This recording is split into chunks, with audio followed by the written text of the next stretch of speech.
உள்ளத்தின் ஆழத்திலிருந்து அவரை ஆராதிக்கிறோம். நம்முடைய அன்பு பிள்ளைகள் இன்றைக்கு ஒவ்வொருவரும் நேரம் எடுத்து அபியாசம் பண்ணி they practiced so that they could worship, everybody could worship. Hallelujah. அது ஒரு பெரிய ஒரு பாக்கியம். தினமும் சில பேர் பின்னால இருந்துதான் எல்லாம் ஊழியத்தை செய்வாங்க. முன்னுக்கு வந்து ஊழியத்தை செய்யும் போதுதான் பக்கு பக்கு பக்கு பக்குன்னு இருக்கும். ஆனா அதன் நடுவுல கர்த்தருடைய கரம் நீட்டப்படும். அப்படியாய் தேவன் நம்மை நடத்தணும். இன்னைக்கு உங்களுக்கு ஒரு நல்ல செய்தியை சொல்ல ஆசைப்படுறேன். நல்ல செய்தி என்னன்னு சொன்னா, சர்மனே இன்னைக்கு கிடையாது. இன்னைக்கு வார்த்தையே இல்லைங்க. ஏன்னா நானும் ஆயத்தமே பண்ணல. ஆமா, ஏன்னா இன்னைக்கு எல்லாமே துதியின் பாடல்களும் ஆராதனையின் பாடல்களுமா இருந்தபடினா I just did not prepare anything. I just wanted to worship. I just wanted to worship. ஆனாலும் துதிக்கிறோம், ஆராதிக்கிறோம், அதனுடைய அர்த்தம் என்ன, அதற்கு பின்பா என்ன ரகசியம் இருக்கிறது என்பதை நாச்சும் நம்ம மினிமம் அறிந்து கொள்ள வேண்டும். You need to know the true meaning behind praising him and worshiping him. அவரை துதிக்கும் போதும் அவரை ஆராதிக்கும் போதும் என்ன நடக்குது, ஏன் அவரை ஆராதிக்க வேண்டும்? ஏனென்றால் தேவனுடைய பிள்ளைகள் என்று சொல்லும் பொழுது நானும் நீங்களும் ஒரு அடையாளத்துக்குரியவர்களாய் இருக்கிறோம். அப்படித்தானே? அடையாளத்துக்குரியவர்களாய் இருக்கிறோம். கிறிஸ்துக்குள் இருக்கிறவன் தான் கிறிஸ்தவன். ரைட்டுங்களா? The one who calls himself a Christian must have Christ in him. அப்ப கிறிஸ்து உனக்குள்ள இருக்கும்போது நீ அவரை போல இருக்க வேண்டும், அவரை போல செயல்பட வேண்டும், அவரை போல சிந்திக்கிறது மட்டுமில்ல, உன்னுடைய பேச்சு, உன்னுடைய பாவனை, உன்னுடைய நடத்தை எல்லாம் எப்படி இருக்கணும்? அவரை போல இருக்கணும். ஒரு ஆமென் சொல்லுங்களேன். ஏனென்றால் துதிக்காத பிள்ளைகள், தேவனை ஆராதிக்காத பிள்ளைகள், அவர்கள் எப்படிப்பட்ட ஒரு வாழ்க்கை வாழுகிறார்கள் சொன்னா, I want to let you know very honestly and frankly, you will be an empty vessel. நிரப்பப்படாத ஒரு பாத்திரம். யாரு? தேவனை ஆராதிக்காதவர்கள், தேவனை துதிக்காதவர்கள். ஏனென்றால் இன்றைக்கு நானும் நீங்களும் இந்த இடத்துல இருப்பது தேவன் பாராட்டின கிருபை என்று விசுவாசிச்சீங்கன்னா, ஒரு மினிமம் அவருக்கு நன்றி சொல்லுகிற ஒரு இருதயம் உள்ளவர்களாய் காணப்பட வேண்டும். அப்படி இல்லாத பட்சத்தில் உங்களுடைய வாழ்க்கை ஒரு வெறுமையான வாழ்க்கை. இல்ல உங்கள்ட்ட எல்லாம் இருக்கு, இல்ல உங்கள்ட்ட எல்லாமே இருந்தாலும் இருக்கக்கூடிய ஒன்று இல்ல. என்னது? தேவன் இல்ல. ஏனென்றால் தேவன் இருப்பார் என்று சொன்னால் நீ தேவனை பார்த்து கொண்டு இருப்பாய், தேவனை ஆராதித்துக் கொண்டு இருப்பாய், தேவனை துதித்துக் கொண்டு இருப்பாய். பிகாஸ் ஒருவன் தேவனுடைய அந்த அந்த ஆசீர்வாதத்தை பெற்றுவிட்டால் you can never be quiet, you can never be empty. You will never never never be empty. ருசித்து பார்த்திருக்கிறீங்களா? நான் ருசித்து பார்த்திருக்கிறேன். அதனாலதான் சொல்றேன், அதனாலதான் நான் உங்கள்கிட்ட சொல்றேன், இன்றைக்கு தேவனை ருசித்து பார்க்காமல் இருப்பீர்கள் என்று சொன்னால் நீங்கள் வெறுமையான ஒரு வாழ்க்கை வாழ்ந்து கொண்டிருக்கீங்க. ஏனென்றால் அவரை ருசித்து பார்த்தவர்கள் you will make time, you will make time to worship him, you will make time to praise him. அநேகர் எனக்கு தெரியும், நேரம் எப்படி 8 மணி வேலைக்கு வந்து 7 மணிக்கு எந்திரிச்சு பல்லெல்லாம் வேலைக்கிட்டு சில நேரத்துல குளிக்காம சாப்பாடு இல்லாம ஓடுவாங்க. அப்ப நேரம் இருக்காது. எதற்கு? தேவனை தேடுவதற்கு நேரம் இருக்காது. அப்படிப்பட்டவங்க யாராச்சும் இருக்கீங்களா? கை தூக்கி காட்டுங்க பார்ப்போம். ஒரு கை கூட மேல வராது. ஏனென்றால் இதுதான் நிஜம். உண்மையா இல்லையா? இதுதான் நிஜம். Sometimes we don't have time for God, but I have time for everything else. Oh yes, I do. எனக்கு நேரம் இருக்கு, இதை செய்ய நேரம் இருக்கு, போன்ல பேச நேரம் இருக்கு, சோசியல் மீடியாக்குள்ள போக நேரம் இருக்கு. ஆனால் தேவனை சந்திக்கிறதுக்கு நேரம் இல்லை. ஆனால் என்னுடைய அடையாளம் என்ன அடையாளம்? சொல்லுங்க பாப்பா. யாராச்சும்? கிறிஸ்தவர்கள். இன்றைக்கு நானும் நீங்களும் நேரத்தை ஒதுக்கி அவரை துதிப்பது ரொம்ப அவசியம். நேரத்தை ஒதுக்கி அவரை ஆராதிப்பது அதை விட ரொம்ப ரொம்ப ரொம்ப அவசியம். ஏனென்றால் நம்ம கட்டப்படும் போது ஆராதிக்க மாட்டோம். ஒரு நெருக்கப்படும் போது we don't worship him. When you are ஒரு பண ரீதியில ஒரு நெருக்கம், so bad, you are financially so bad that you won't have time to worship him because you have no mood to worship him. Correct? நேரம் இருக்காது. ஏனென்றால் எனக்கு மனநிலை சரியில்லை, நான் அவரை ஆராதிக்க முடியாது. எனக்கு ஒரு ஒரு தப்பான ஒரு கேட்கக்கூடாத ஒரு செய்தியை காதுக்கு வந்துருச்சுன்னு வைங்களேன், என்ன செய்ய மாட்டோம்? எங்க போகணுமோ அங்க போக மாட்டோம், எங்க போக கூடாது அங்கதான் போவோம். புரியுதுங்களா என்ன சொல்றேன்னு? சில பேரு எங்க செய்வான், நேரம் போயிடுவான். எதுக்கு? 2 போத்தலை வாங்கிட்டு இறக்கிட்டா போதை போயிடும். போதையில வந்து அவனுடைய சூழ்நிலை போயிடுமா? இல்ல இல்ல எனக்கு தெரியல, கேட்கறேன். போயிடுமா? போகாதுங்க. தற்காலிகமான ஒரு விடுதலை தேடி யாருமே போக கூடாது. ஏனென்றால் நாம் தேவனை அறிந்தவர்கள். ஒரு ஆமென் சொல்லுங்க. Because you know God, you can never go for a temporary solution. Our solutions must be permanent.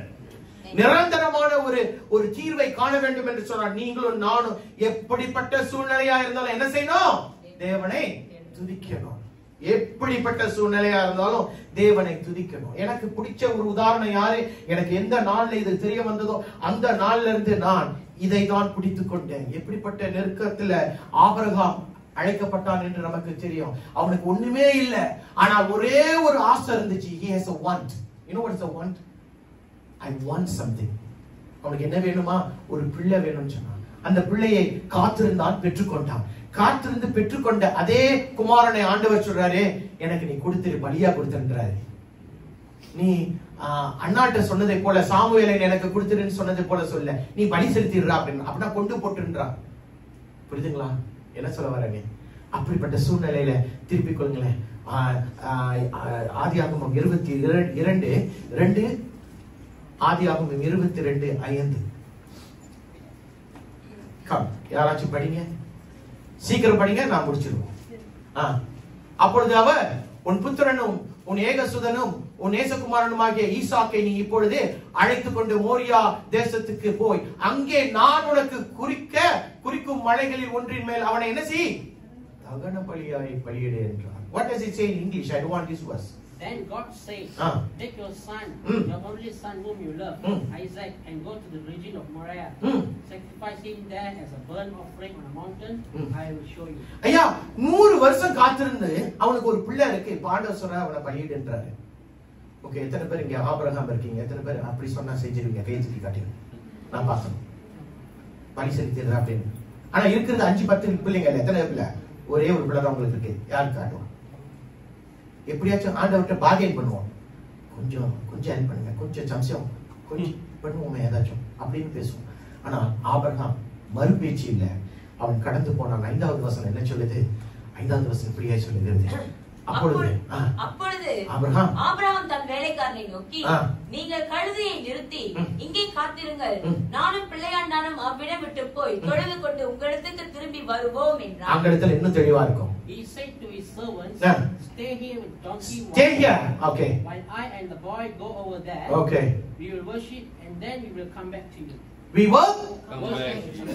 will worship and then we will come back to you. Now that's the key word. People, அவனுடைய நெருக்கத்தை நல்லா யோசிச்சு பாருங்க. ஒரே ஒரு குமாரன், ஆண்டவர் சொல்றாரு அவனை பலியிடு. ஆனாலும் கீழ்ப்படிந்து போய் பலியிடும் போது அவன் சொல்றான், நான் போய் ஆராதிக்கிறேன். இத்தனை பேருக்கு அந்த மாதிரி அனுபவம் தேவை? இந்த இடத்துல உட்கார்ந்து இருக்கிற ஒவ்வொருவருக்கும் அப்படிப்பட்ட ஒரு அனுபவம் தேவை. அதாவது எப்படிப்பட்ட நெருக்கமான தள்ளப்பட்ட ஒரு சூழ்நிலை அப்படி இருந்தாலும் நான் ஆண்டவரை ஆராதிக்கணும் என்று சொல்லுகிற அனுபவம். நம்ம படித்தோம் அல்லவா? 150வது சங்கீதம் 6வது வசனம் என்ன சொல்லுது? நல்லா சொல்லுங்க. சுவாசம் உள்ள யாவும் கர்த்தரை துதிப்பதாக. Let everything that has breath praise the Lord. Anyone who doesn't have breath here? Anyone who have breath? What does the Bible say? Praise Him. உனக்கு சுவாசம் இருக்கா? என்ன செய்ய சொல்லுது வசனம்? துதிக்க சொல்லுது. தாவீது அப்படிதான் துதித்தான். சூழ்நிலை நெருக்கி ஓடுறான், மூளைக்கு ஓடுறான், ஒளிஞ்சி ஓடுறான். ஆனாலும் அந்த இடத்துல அவன் துதியை விடவில்லை. அதனாலதான் பாத்தீங்களா, அவனுடைய எளிமையான சூழ்நிலையை அவனுக்கு ஒரு உயர்வான சிங்காசன சூழ்நிலைக்கு கர்த்தர் மாற்றுகிறார். பிரியமானவர்களே, இன்றைக்கு நீங்க சூழ்நிலையை பார்த்து ஆண்டவரை பார்க்க கூடாது. ஆண்டவர் யார் என்று உணர்ந்து நீங்க பார்க்கணும். அப்பொழுதுதான் அப்ப இன்றைக்கு உங்களுடைய உதடுகளில் புறப்பட்டு வருகிற வார்த்தைகளில் அதை ஒரு பக்கம் வைத்துவிட்டு முக்கியமான வார்த்தை என்ன எழும்ப வேண்டும் என்று சொன்னா நன்றி செலுத்துதல் எழும்ப வேண்டும். You need to have a heart of thanksgiving, because if you have that heart to give thanks to God, your words will continue to overflow to thank God. உன்னுடைய இருதயத்துல அந்த துதிக்கிற தன்மை, ஆராதிக்கிற தன்மை இருந்ததாலே போதும் உன்னுடைய உதடுகளில அது புறப்பட்டு வரும். இன்றைக்கு அது சபைக்கு ரொம்ப ரொம்ப அவசியம். அப்படின்னா பாஸ்டர், நான் வாரம் ஒவ்வொரு நாளும் 6:30 மணிக்கு சாயந்தரம் இங்க வந்து நான் இங்க ஆராதிக்கிற போதுமா? அப்படி என்றால் உங்களுக்கு ஆராதனையின் அர்த்தம் புரியவில்லை. அந்த இடத்துல மலைக்கு, நான் காண்பிக்கின்ற மலைக்கு நீ போ என்று சொல்லும் பொழுது அந்த மலையில போய் ஆராதிக்கிறார். யாரு? ஆபிரகாம். பிரியமானவர்களே, உன்னுடைய ஆராதனையில உனக்கு வாத்திய கருவி தேவையில்லை. You don't need a guitar, you don't need a band. What you need is that quiet place. அவங்க இருக்கா? அந்த ரகசிய இடத்தை பற்றி ஒரு மாசத்துக்கு முன்பாய் பேசினேனே. You need to be in that quiet place so that you can have an encounter with God. தேவனோடு ஒரு உறவாடலுக்குள்ள போக வேண்டும் என்று சொன்னால் அந்த தனித்து விடப்பட்ட அந்த ரகசிய இடத்துல நீயும் நானும் காணப்பட வேண்டும். Because that's where not only you meet with God but God meets with you. You must understand that. இன்றைக்கு இந்த இடத்துல நாம் இந்த இடத்துல ஒவ்வொருவரும் ஒரு ஊழியத்தை செய்கிறோம் என்று சொன்னால் because we met God at that secret place. அந்த ரகசிய இடத்துல நம்ம காத்திருந்து காத்திருந்து காத்திருந்து காத்திருந்து காத்திருந்து நம்மை வெளிப்படுத்தினார் ஆண்டவர். Because God revealed himself to us. Today we stand here. இதே நிலைதான் ஒரு 10 20 வருஷம் 30 வருஷத்துக்கு முன்னால நம்மளும் அங்கதானே இருந்தோம். நீங்க உட்கார்ந்து இருக்கிற இடத்துல தானே உட்கார்ந்து இருந்தோம். ஆனா என்றைக்கு நீயும் துதிக்க, என்றைக்கு நீ அவரை ஆராதிக்க ஆரம்பித்து விட்டாய் சொன்னா God will start to lift you up. நீ இருக்கிற இடத்துல நீ இருக்க மாட்டே, நீ வேற இடத்துக்கு போயிடுவ. இது வாக்கு தத்தமாய் நான் சொல்லுகிறேன். ஏனென்றால் தேவனுடைய வார்த்தை என்றைக்குமே பொய் சொல்லாது. அல்லேலூயா. அவர் எதிர்பார்த்து கொண்டிருக்கிறார். இந்த ஜனங்களை நான் எனக்கென்று ஏற்படுத்தினேன், இவர் என் துதியை சொல்லி வருவார். God is expecting each and every one of you, youngsters or old men or fathers or mothers or young people, you need to start training your children to worship God. You need to start training them. You need to start teaching them. சின்ன வயதிலே அவர்களுக்கு தேவனுடைய வார்த்தை, தேவனுடைய பாடல், because அந்த துதியிலிருந்து கர்த்தர் மகிமைப்பட வேண்டும். That's what the Bible says. In the lips of infants I will adore praise.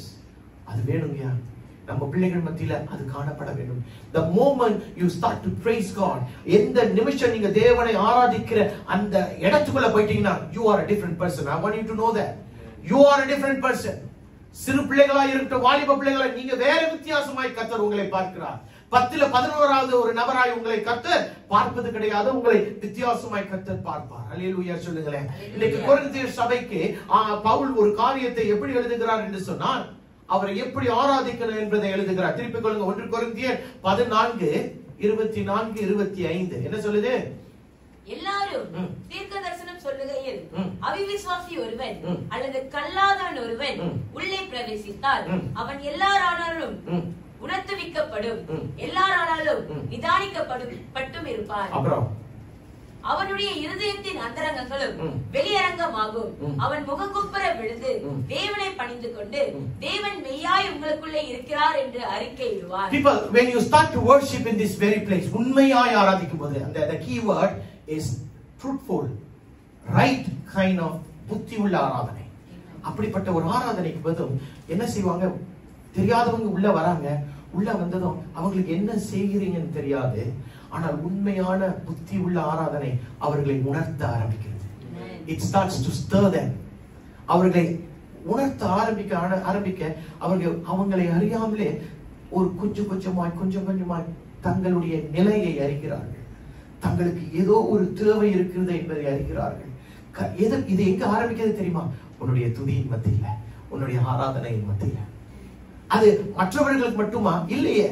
கடினமாய் ஒரு சில பகுதிகளை நீங்கள் கர்த்தருக்கு விட்டுக் கொடுக்காமல் இருப்பீங்க தெரியுமா? அந்த இடத்துல ஆவியானவர் உங்களை உணர்த்துவார். But you need to be a worshiper.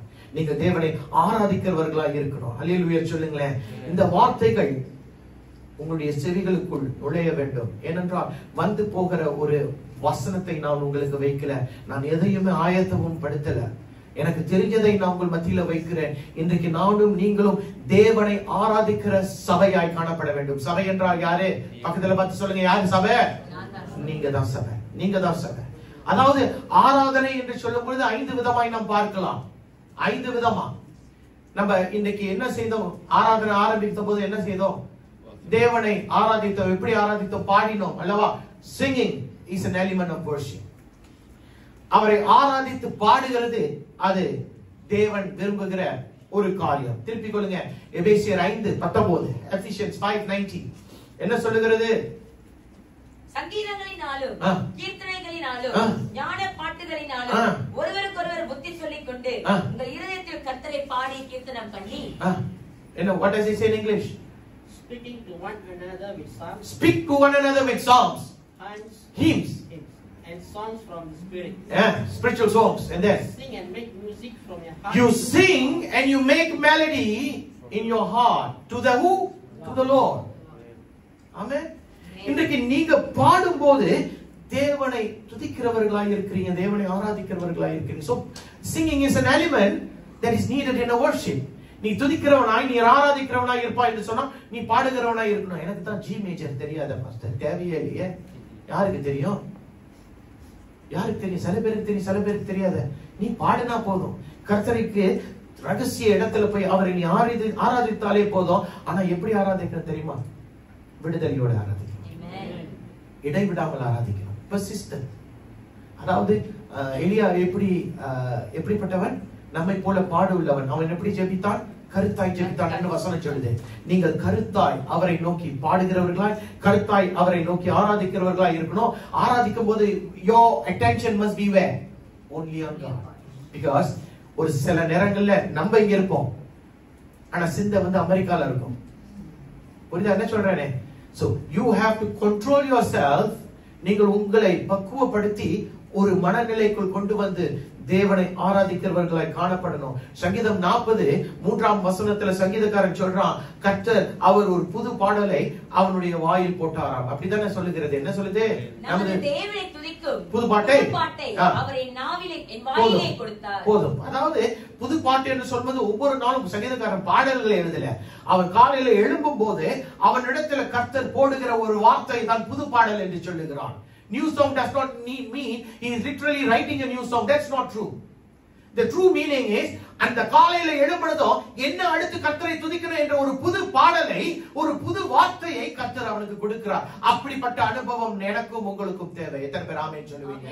அதாவது சில நேரத்துல எப்படி ஜெபிக்கணும் தெரியாது. சில பேர் எனக்கு தெரியும், அவங்க பெரிய ஊழியக்காரவங்களா தான் இருப்பாங்க. சில நேரங்கள்ல எனக்கு வெள்ளனா சொல்லிட்டீங்கன்னா நான் காணிக்கை பிரேயருக்கு நான் ப்ரிப்பேர் பண்ணிக்குவேன் அப்படிலாம் சொல்லியிருக்கிறாங்க. காணிக்கை பிரேயருக்கு ப்ரிப்பேர் பண்ணணுமா? ஆமா, உண்மையா நடந்தது அனுபவம். நான் உண்மையா சொல்றேன். கொஞ்சம் எனக்கு டைம் கொடுத்துட்டீங்கன்னா நான் ப்ரிப்பேர் பண்ணிடுவேன். எதுக்கு? காணிக்கை ஜெபத்துக்கு. மனம் கொஞ்ச நேரம் நின்றுச்சு. என்னடா காணிக்கை பிரேயருக்கு ஆயத்தப்படுத்தணுமா அப்படின்னு. இன்றைக்கு அதெல்லாம் நமக்கு தேவையில்லை. தேவனை துதிக்கிறவர்கள், தேவனை ஆராதிக்கிறவர்கள் பரிசுத்த ஆவியினால அபிஷேகத்தில் நீங்கள் செயல்படுவீர்கள். எத்தனை பேருக்கு தெரியும், நீங்க என்றைக்கு தேவனை அறிந்து கொண்டீங்களோ உங்களுக்குள்ள பரிசுத்த ஆவியானவர் பிரவேசிக்கிறார். He lives in you. ஆனால் அவர் உங்கள் மத்தியில ஒரு அனல் மூட்ட வேண்டும் என்று சொன்னால் நீ நானும் துதிக்கிறவர்களாய் காணப்படணும். அப்ப துதிக்கிறது ஒரு முக்கியமான காரியம். இரண்டாவது காரியம் என்ன தெரியுமா? நீங்கள் ஜெபிக்கிறவர்களாய் காணப்படணும். Because prayer is also an element of worship. So முத காரியம் நீங்க என்ன செய்யணும்? தேவனை பாடுகிறவர்களாய் துதிக்கிறவர்களாய் காணப்படணும். இரண்டாவது, தேவனை நோக்கி ஜெபிக்கிறவர்களாய் அவரை ஆராதிக்கிறவர்களாய் காணப்பட வேண்டும். ஏனென்றால் மத்தேயு 6ஆம் அதிகாரம் 7வது வசனம் எப்படியாய் சொல்லுகிறது? என்ன சொல்லுகிறது? அன்றியும் நீங்கள் ஜெபம் பண்ணும்போது அஞ்ஞானிகளைப் போல வீண் வார்த்தைகளை அலப்பாதீங்க. அப்புறம் அவர்கள் அதிக வசப்பினால் தங்கள் ஜெபம் கேட்கப்படும் என்று நினைக்கிறார்கள். போதும். இங்க என்ன நடக்குதுன்னா, நான் ப்ரிப்பேர் பண்ணணும். பிரேயருக்கு நான் ப்ரிப்பேர் பண்ணணும். நான் 2 வாரம் ஃபாஸ்டிங் பிரேயருக்கு நான் ப்ரிப்பேர் பண்ணணும். எதுக்கு? வெறும் ஒரு காணிக்கை பிரேயருக்கு. நீ எந்த நிலையில இருக்கிற யோசிச்சு பாரு. உங்களுடைய நிலை எங்க இருக்கு? 15வது வசனம் என்ன சொல்லுது? 15 இப்படியாய் சொல்லுகிறது, மனுஷருடைய தப்பிதங்களை நீங்கள் அவர்களுக்கு மன்னியாதிருந்தால் உங்கள் பிதா உங்கள் தப்பிதங்களையும் மன்னியாதிருப்பார். இந்த வசனம் இல்லையே, இது இல்லையே. ஓ புரியுது என்ன சொல்றேனே. அதாவது ஜெபங்கள் பலவிதமாய் இருக்கிறது. அதை தான் சொல்ல வரேன். நீங்க தேவனை துதிக்கும் போது அது ஒரு ஜெபம், ரைட்டுங்களா? நாம் தேவனுக்கு நன்றி சொல்லுகிறது அது ஒரு ஜெபம். நீங்க தேவனிடத்துல மன்னிப்பு கேட்கிறது அது ஒரு ஜெபம் தானே? புரியுதுங்களா என்ன சொல்ல வரேனே? So prayer can be in any form. It's just not that when I confess my sins I am praying. Then what about when you praising? But that's praise. No, that's prayer. That's prayer. நீ பாடாம அவரை நோக்கி தகப்பனே நன்றி செலுத்துகிறேன், நன்றி என்ன செய்யற? துதி. நீ துதிக்கிற, அவரை ஜெபிக்கிற, அவரை நோக்கி பார்த்து ஜெபிக்கிற, அப்படியாய் காணப்படணும். அப்போ உங்களுடைய வாழ்க்கையில நீங்க எப்படியாய் ஜெபிக்கணும் தெரியுமா? எலியா ஜெபித்ததை போல ஜெபிக்கணும். இன்றைக்கு அநேகருடைய ஜெபங்கள் ஏன் கேட்கப்படல? I want to be very honest with you. Some of you have not had your prayers answered because your prayers have not been earnest. Am I being judgmental here? No. I'm being honest down here. Your prayers have not been heard. உங்களுடைய ஜெபங்கள் ஏன் கேட்கப்படவில்லைன்னா கருத்தாய் ஜெபிக்கவில்லை. கருத்தாய் ஜெபிக்கலனா what do you mean by not praying earnestly. உங்களுடைய இப்படி சொல்லவா, ஆவி ஆத்துமா சரீரம் சேர்ந்து அவரை நோக்கி பார்க்கணும்.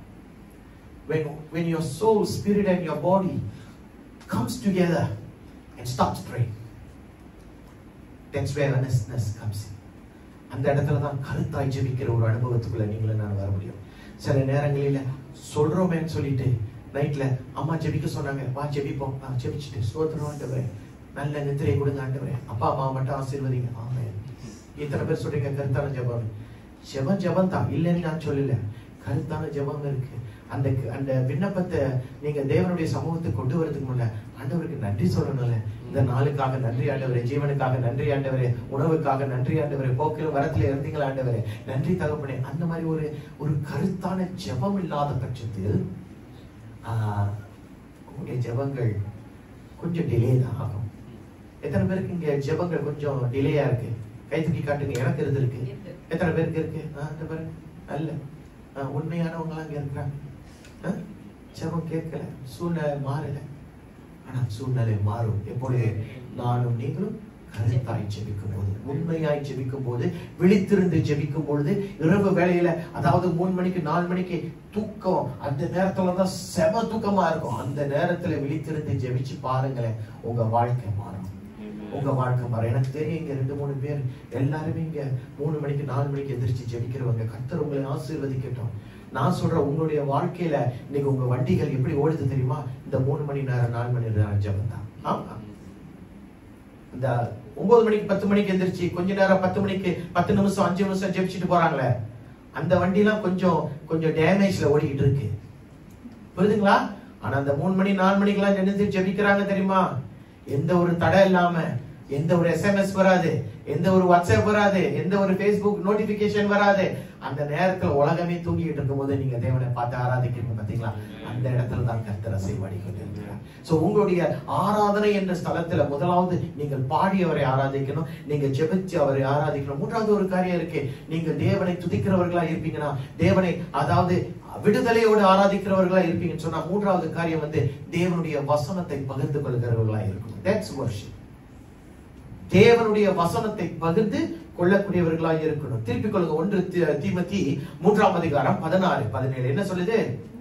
அன்றியும் தேவ பக்திக்குரிய ரகசியமானது யாவரும் ஒப்புக்கொள்கிறபடியே மகா மேன்மை உள்ளது. தேவன் மாம்சத்திலே வெளிப்பட்டார், ஆவியிலே நீதி உள்ளவர் என்று விளங்கப்பட்டார், தேவ தூதர்கள் காணப்பட்டார்கள், புறஜாதிகளிடத்தில் பிரசங்கிக்கப்பட்டார், உலகத்திலே விசுவாசிக்கப்பட்டார், மகிமையிலே எடுத்துக் கொள்ளப்பட்டார். ஆங்கிலத்தில் இன்னும் தெளிவா இருக்கும். என்ன சொல்லுது? Beyond all question, the mystery from which true godliness springs is great. He appeared in the flesh, was vindicated by the Spirit, was seen by angels, was preached among the nations, was believed on in the world, was taken up in glory. ஐயா, இன்றைக்கு தேவனுடைய வார்த்தையை நானும் நீங்களும் மற்றவர்களிட்ட சொல்லவில்லை என்று சொன்னால், இன்றைக்கு நீங்க ரட்சிக்கப்பட்டு நீங்கள் அனுபவிக்கிற இந்த ஆசீர்வாதத்தை மற்றவர்கள் எப்படி பெற்றுக்கொள்வோம்? அதை மட்டும் என்ன சொல்லுங்க. அது உங்க வேலை பாஸ்டர். யாராச்சும் அப்படி சொல்றீங்களா? கரங்களை தூக்கி காட்டுங்க பாப்போம். அது உங்க வேலை, என் வேலை இல்லைங்க. அப்ப மத்தேயு 28:19-20 எனக்குரிய வார்த்தைகளா, உங்களுக்குரியது இல்லையா? புரியுதுங்களா என்ன சொல்ல வரேன்னு?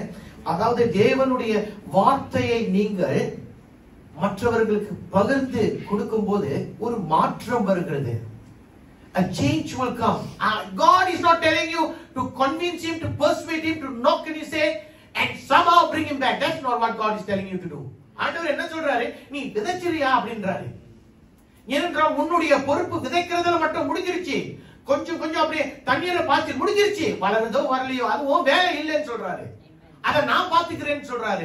அப்ப விதைக்கிறதும் தண்ணீர் ஊற்றுவதும் ஒரு பெரிய ஒரு காரியம் என்று சொன்னா, maybe you may not be able to do it because it's such a big thing for you. But if it's a very small thing, then I'm sure you can do that. So if you are a praising person, if you are a worshipper, you also need to be a person who shares the word of God to your friend. Share the word of God to your husband. Share your word to your wife, to your children, to your brothers, to your sisters, to your cousins, to your nephews. எவ்வளோ பேர் இருக்கிறாங்க. பக்கத்து வீட்டுக்காரன் இருப்பான். அப்பா மச்சான் அட பாய்க்கான், யா பாய் லுத்தாவ் இயேசு அப்படின்னு கேட்டு ஒரு ஆரம்பிச்சிட வேண்டியதான். ஒரு பாலத்தை போட்டுடணும். அவ்வளவுதான். ஐயா, இன்றைக்கு நம்ம உலகத்தை மாத்துறதுக்கு வரல, நம் தேவனை கீழ்ப்படி, தேவனுடைய வார்த்தைக்கு கீழ்ப்படியவர்களாக வர வேண்டும். Because that's what the Bible commands us to do. Just go and preach. You don't have to persuade. You are supposed to do the first P, which is preach, not the second P, which is persuade. I and you are not called to do that. The persuasion is only for those who have received Christ but have backslid.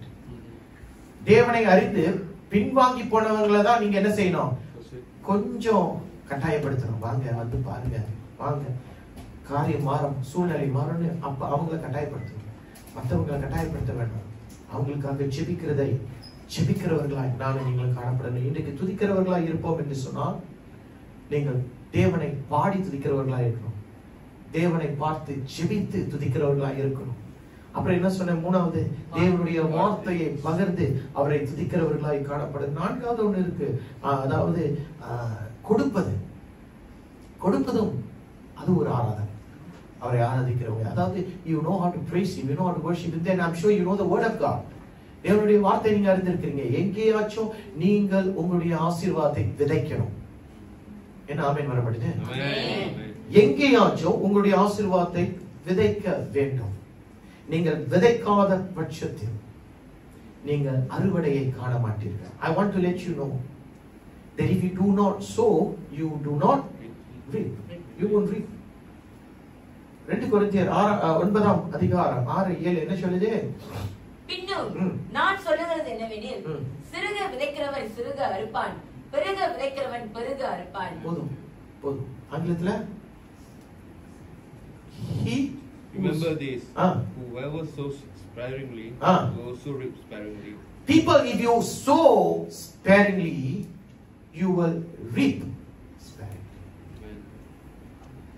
நீ எப்படி விதைக்கிறியோ அப்படிதான் அறுவடை. கொஞ்ச நேரம் நீங்க ஒரு விவசாயியுடைய மனநிலைக்கு நீங்க உங்களை கொண்டு போயிருங்களேன். இவ்வளவு பெரிய இடம் இருக்கு, இவ்வளவு பெரிய இடம் இருக்கு, நீ கொஞ்சோண்டு விதைய இங்க மட்டும் விதைக்கிறது. ஆனா அறுவடை வரும்போது ஃபுல்லா வரணும்பா அப்படின்னு விழி மேல விழி வச்சு காத்துக்கிட்டு இருக்க. போலேக்கா தவளே அசா அசா தச்சுக்கோ அதுதான். இங்க விதைச்சா நீ இங்கதான் எதிர்பார்க்க முடியும். இவ்வளவு இடத்தை கர்த்தர் கொடுத்து இந்த எல்லா இடத்திலையும் விதமா அப்படின்னு சொல்லும் போது நீ எல்லா இடத்திலையும் விதைக்கும் போது அறுவடை பார்க்க முடியும். இன்னைக்கு சில பேர் விதைக்கிறதுக்கே விதைய தேடிக்கிட்டு இருக்காங்க. விதைக்கிறதுக்கே விதைய தேடிட்டு இருக்காங்க. என்னமோ விதையை கர்த்தர் கையில கொடுக்காத மாதிரி. விதையை கர்த்தர் கையில கொடுத்துட்டாரு. விதை என்ன தெரியுமா? இல்ல மன்னிச்சிருங்க, ஐபேட்ல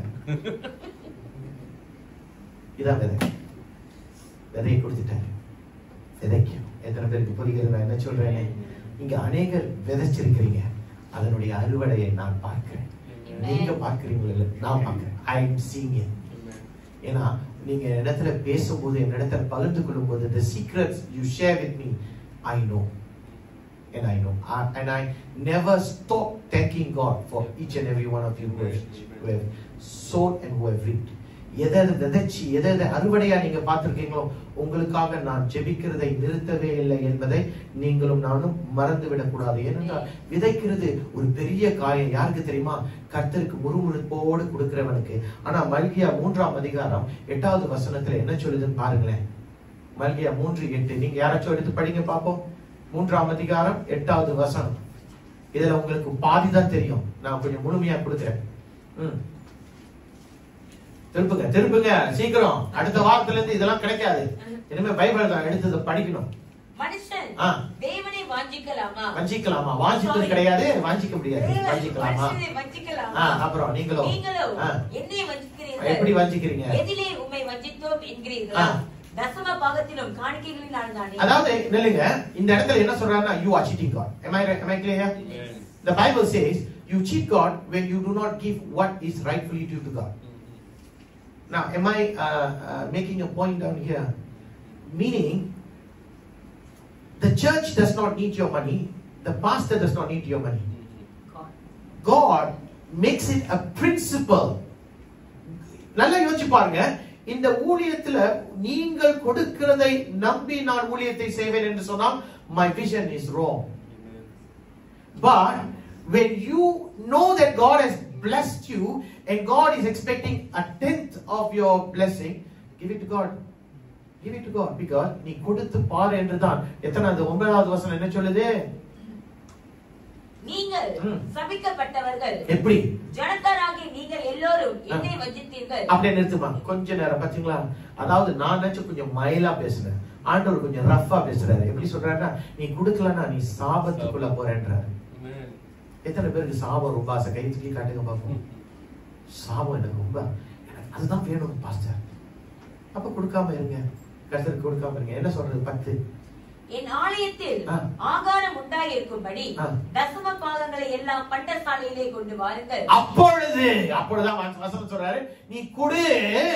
அப்பொழுது என்ன சொல்றாரு? நான் வானத்தின் பலகணிகளை திறந்து, வானத்தின் பலகணிகளை திறப்பாராம். இடம் கொள்ளாமல் போகும் மட்டும், இடம் கொள்ளாம இடத்தை நிரப்புவாராம். உங்கள் மேல் ஆசீர்வாதத்தை வருஷிக்க பண்ண மாட்டேனே. தேவனுடைய ஆசீர்வாதத்தை உங்கள் மேல போஷிக்க செய்வாராம். அதனால் என்னை சோதித்து பாருங்கள் என்று சேனைகளின் கர்த்தர் சொல்கிறார். இப்படி நான் செய்வேனா செய்ய மாட்டேனானே நீ என்ன சோதிச்சு பாருங்க. Now in the Bible there is only one area where God says test me. And where is this? It's here. 12வது வசனம் என்ன சொல்லுது? 12.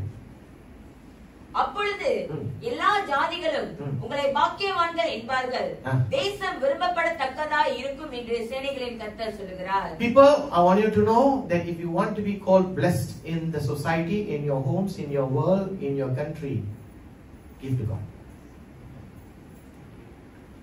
இதை விட நான் சிம்பிளா சொல்ல முடியாது. ஏனென்றால் வசனம் என்ன சொல்லுது ஆங்கிலத்துல இருக்கா? 12. Then all the nations will call you blessed, for yours will be delightful land, says the Lord Almighty. ஐயா, நீங்கள் செழிப்பான தேசமா இருப்பீங்க. யார் சொல்றதம்மா? சேனைகளின் கர்த்தர் யாவே சபோத். அவர் என்ன சொல்லுகிறார்? உங்களை செழிப்பான நிலமாய் மாற்றுவேன். பட்டு போன நிலத்துக்கும் செழிப்பான நிலத்துக்கும் வித்தியாசம் ரொம்ப இருக்கு. செழிப்பான இடத்துல என்றைக்குமே அறுவடையை செஞ்சு கொண்டு இருக்கும் போதே அதனுடைய வளர்ச்சியும் அந்த வளர்ச்சிக்கு பின்பாய் இருக்கிற ஆசீர்வாதத்தை நம்ம சுதந்திரித்துக் கொண்டே இருப்போம்.